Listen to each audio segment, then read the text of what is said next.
Hey guys, it's another Fossil Friday. So this week I'm going to be showing you some Protoceratops teeth. So I want to show you something a little bit different. These are obviously pretty rare teeth.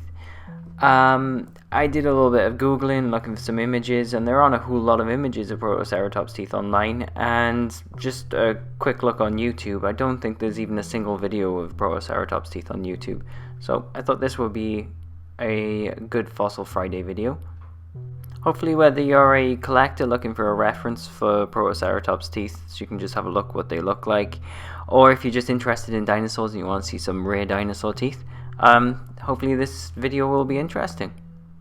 But before we get onto the teeth, if you're interested in fossils and you think you might like to own one, please check out our website.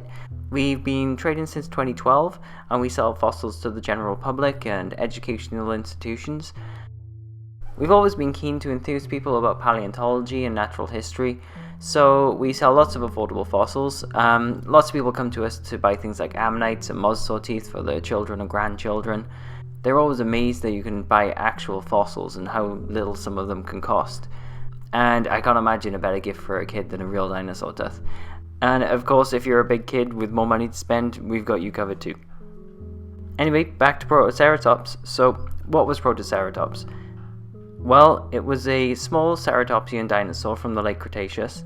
It lived around 71 to 75 million years ago. Fossils of Protoceratops are found in Mongolia. It's much smaller than later ceratopsians like Triceratops, but it did have a large neck frill, and that was almost certainly to impress other members of the species for mating. It had large eyes, so it may have been nocturnal, but more likely it was active for short intervals throughout a 24-hour period, so the large eyes were advantageous in the dark. It was originally found in the 1920s as part of an American expedition to find remains of human ancestors in Mongolia. They didn't find the remains of humans, but they did find lots of dinosaur fossils. All the fossils they found come from the Destructor Formation.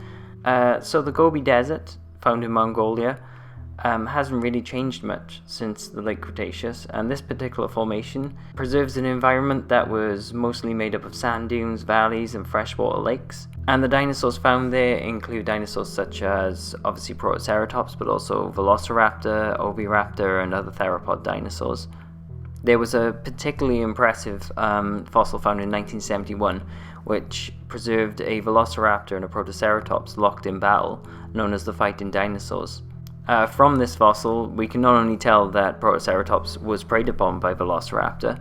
Both of these dinosaurs were actually quite small, Velociraptor being much smaller than is presented in, say, Jurassic Park, and Protoceratops being around the size of a sheep.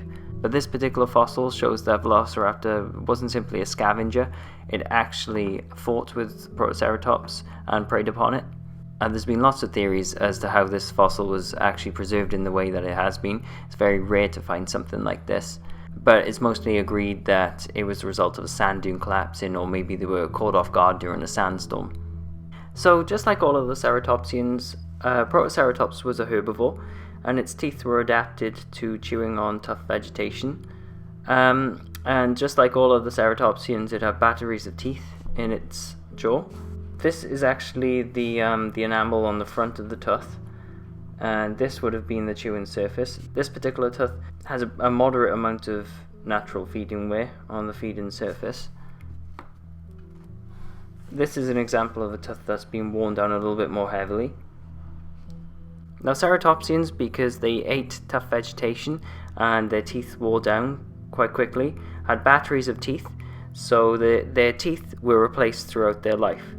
So this is a really nice piece, and it consists of a bit of jawbone and then several Protoceratops teeth. Now these teeth here have been used for chewing, and you can see they've actually got some feeding wear on the back. But this tooth on the back is one that would have been lying down in the jawline, ready to replace this tooth when it becomes so wore down that it wasn't useful to the dinosaur anymore. So this is a really nice and unusual piece.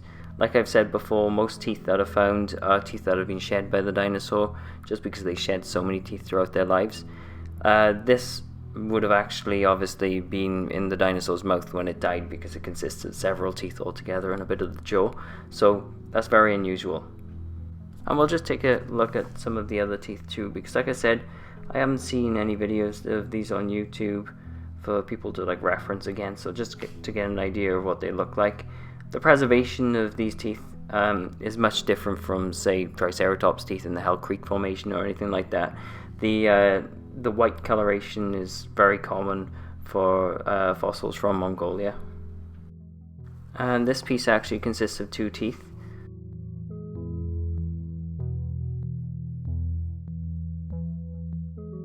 This one actually doesn't seem to have any feeding way. So again, probably would have been in the dinosaur's mouth when it died rather than being shed. So there you go, some really cool and unusual ceratopsian teeth from Mongolia. I hope you liked the video, hope it was informative, hopefully you learned something.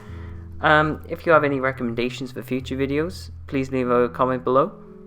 And until next time, thank you for watching.